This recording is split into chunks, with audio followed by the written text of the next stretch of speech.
कहते हैं ना, जिसके पास कोई नहीं होता उसके पास ऊपर वाला होता है। सुबह के 4 बज रहे थे। बनारस के कैंट रेलवे स्टेशन हल्की धुंध और अनजाने चेहरों की भीड़ में धीरे धीरे जाग रहा था। एक नौजवान युवती तन्वी अपने 2 साल के बेटे परीक्षित को गोद में लिए चुपचाप बैठी थी। न किसी को आवाज़ दे रही थी, न किसी से मदद मांग रही थी। बस आंखों में नमी, चेहरा उतरा हुआ और मन ऐसा जैसे भीतर ही भीतर तूफान थमने का नाम न ले रहा हो। उसका छोटा बेटा कभी पापड़ वाले की ओर देखता, कभी बिस्कुट वाले की ओर हाथ बढ़ाता। तन्वी बस उसे प्यार से कहती, नहीं बेटा, ये नहीं लेना। उसके आंखों में एक बेबसी थी। बच्चे को भूखे रखने पर एक माँ महसूस करती है। उसी बेंच से दूरी पर बैठा था 28 साल का अंश, एक सॉफ्टवेयर इंजीनियर जो दिल्ली में नौकरी करता था और त्योहार मनाकर वापस लौट रहा था। वह सुबह से ही पीली शॉल ओढ़े तन्वी को देख रहा था। बच्चे को सीने से लगाए बैठी युवती जो हर बार ट्रेन रुकते ही खड़े होती थी, फिर देखकर वहीं लौट आती थी। अंश के दिमाग में एक ही सवाल गूंजता था, ये कौन है? ये युवती इतनी तकलीफ में क्यों अकेली है? जब परीक्षित ने तीसरी बार पापड़ की ओर हाथ बढ़ाया तो अंश से रहा नहीं गया। वो एक पापड़ लिया और तन्वी के सामने आकर बोला, लो नन्हे दोस्त, खा लो। तन्वी ने चौंक कर देखा। आंखों में लाल था और आत्मसम्मान भी झलक आया। ने ये क्यों लिया? ये बस यूं ही हाथ बढ़ा लेता है, उसका पेट भरा है। अंश ने कहा, कोई बात नहीं, थोड़ा खा लेगा तो क्या ही बिगड़ जाएगा। तन्वी कुछ नहीं बोली, सिर्फ अपने बेटे को देखने लगी जो पापड़ खाते हुए पहली बार मुस्कुरा रहा था। थोड़ी देर बाद अंश ने पूछा, आप कहाँ जाना चाहती है? सुबह से यहीं बैठा देख रहा हूँ, कोई परेशानी है क्या? तन्वी ने झिझक कर कहा, मुझे दिल्ली जाना है, मेरे पास जनरल टिकट है। ट्रेन में इतनी भीड़ है कि बच्चे के साथ चढ़ने की हिम्मत नहीं हो रही।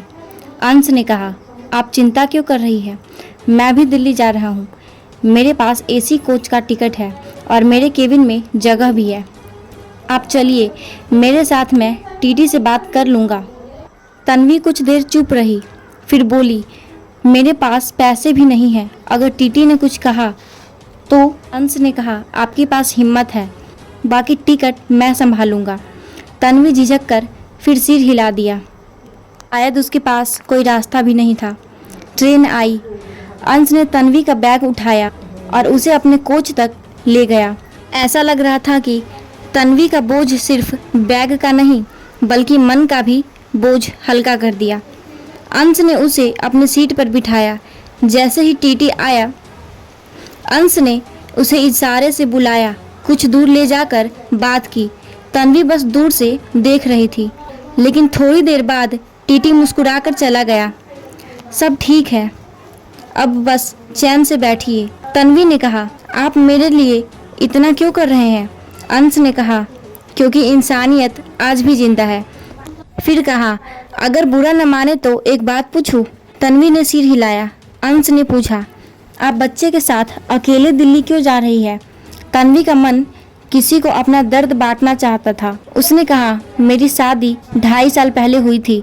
मेरे पति सुरेश एक प्राइवेट कंपनी में काम करते थे। शुरू में सब ठीक ठाक था, लेकिन धीरे धीरे उनकी शराब की आदतें सामने आने लगी। पैसों की तंगी, गालियाँ और कई बार तो हाथ भी उठा देते थे। फिर तन्वी आंखों से बता रही थी कि कितना कुछ उसने सहा है। फिर बोली, जब मेरा बेटा हुआ तो कुछ हफ्तों के लिए सुधर गए थे, लेकिन एक दिन अचानक बाइक एक्सीडेंट में उनकी मौत हो गई। मैं अकेली हो गई। मायके वालों ने कहा, अब तेरा रिश्ता ससुराल से है। ससुराल वाले ने साफ कह दिया, जो रिश्ता मेरे बेटे से था वही सब कुछ था, अब तो हमारे लिए कुछ नहीं है। अंश चुपचाप उसकी बात सुनता रहा। फिर तन्वी ने आगे कहा, अब न छत थी न सहारा। एक दिन गांव की एक दीदी ने बताया कि सुरेश का कंपनी में कुछ फंड जमा हो सका है। बस वही उम्मीद लेकर मैं दिल्ली जा रही हूँ।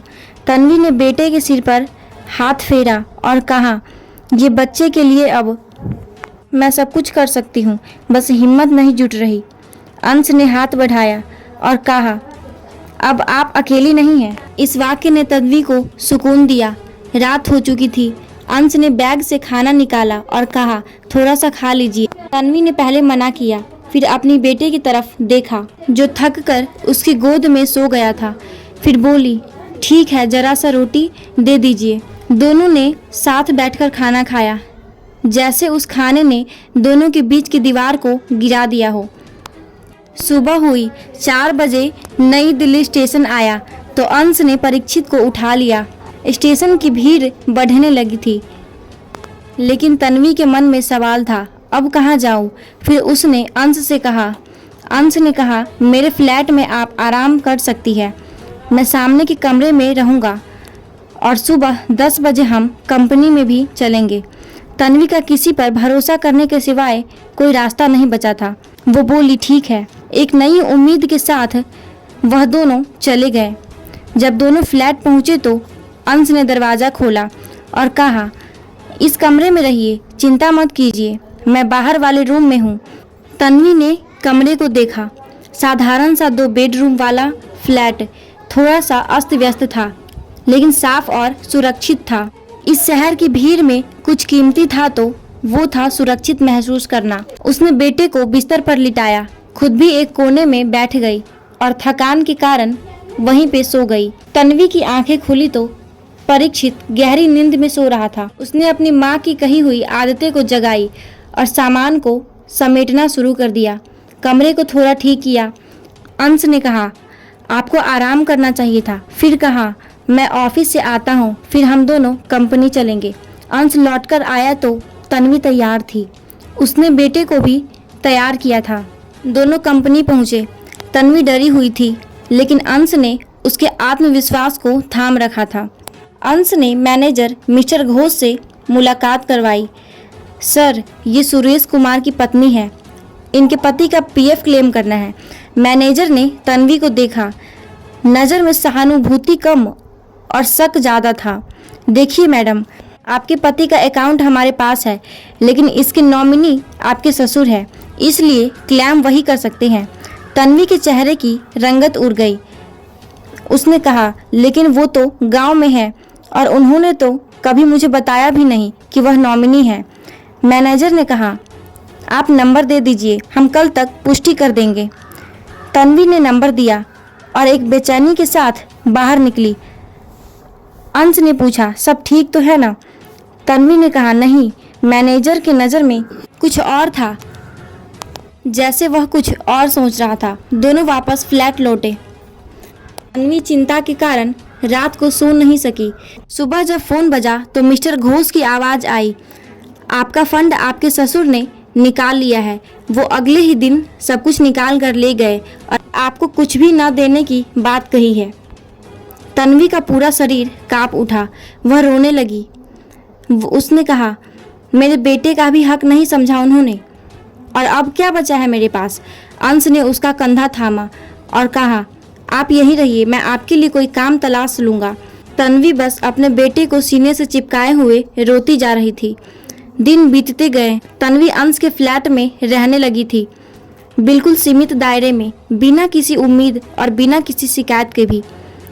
वो घर संभालती, साफ सफाई करती, समय पर खाना बनाती और बदले में अंश उसे कुछ नहीं कहता था। कोई एहसान जताना अंश का मन में न कोई एहसान जताता। अंश का मन भीतर से बदलने लगा था। उसके लिए तन्वी सिर्फ वो युवती नहीं थी जो स्टेशन पर बैठी थी, बल्कि वो एक मजबूत माँ, एक ईमानदार इंसान थी जिसने हालात को झुकने नहीं दिया। परीक्षित भी अब अंश से घुल मिल गया था। उसके आने पर दरवाज़ा खोलता और साथ में खेलता था। एक शाम को अंश जब ऑफिस से लौटा तो देखा तन्वी खिड़की के पास बैठी थी, हाथ में चाय की कप, आंखें अतीत में डूबी हुई। अंश ने पूछा, क्या सोच रही है? क्या सोच रही हो? उसने मुस्कुरा कर कहा, बस यूं ही। जब माँ थी तो कहती थी, बेटा, हर अंधेरा सूरज उगने से पहले सबसे ज़्यादा काला होता है। शायद अब वो काली रात खत्म होने वाली है। अंश चुप था, लेकिन उसका दिल जैसे कह रहा था कि मैं उस सुबह का हिस्सा बनना चाहता हूँ। उसने अपने दिल में छुपे उस भाव को महसूस किया जो अब तक सिर्फ इंसानियत का नाम था, लेकिन धीरे धीरे एक अनकहा सा रिश्ता बन रहा था। एक दिन जब अंश देर रात ऑफिस से लौटा तो तन्वी ने पहली बार उसके लिए दरवाज़ा खोला और कहा, खाना रख दिया है, ठंडा हो गया होगा, लेकिन दिल से बनाया है। अंश मुस्कुराकर कहा, दिल से बनी चीज़ कभी ठंडी नहीं होती। लेकिन अगली सुबह तन्वी ने ऐसा कहा जो अंश के मन में हलचल मचा दी। मैं गांव लौटना चाहती हूँ, पड़ोसी बातें बनाने लगे हैं। अंश ने कहा, अगर लोग बातें बना ही रहे हैं। तन्वी ने चौंक कर कहा, क्या मतलब? अंश ने तन्वी की आंखों में गहराई से देखते हुए कहा, मैं आपसे शादी करना चाहता हूँ।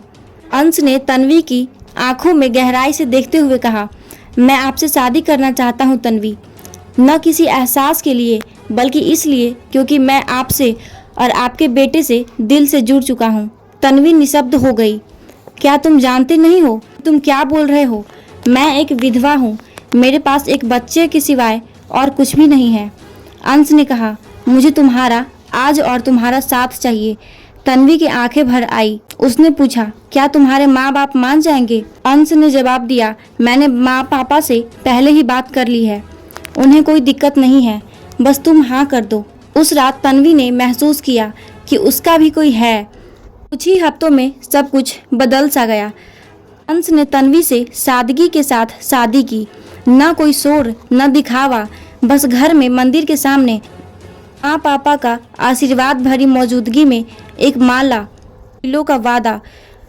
उस दिन परीक्षित भी खूब हंसा था क्योंकि उसे माँ और पापा दोनों मिल गए थे। अंश बस उसकी उंगली थामे हुए खुद को धन्य समझ रहा था। तन्वी की जिंदगी ने एक नया मोड़ लिया।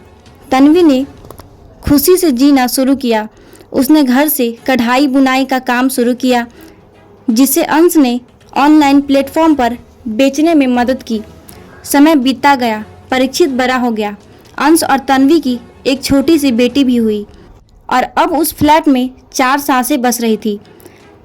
तन्वी का अंश से शादी करना सही था या गलत, उसकी मजबूरी थी या हिम्मत? कमेंट में ज़रूर बताएं। धन्यवाद।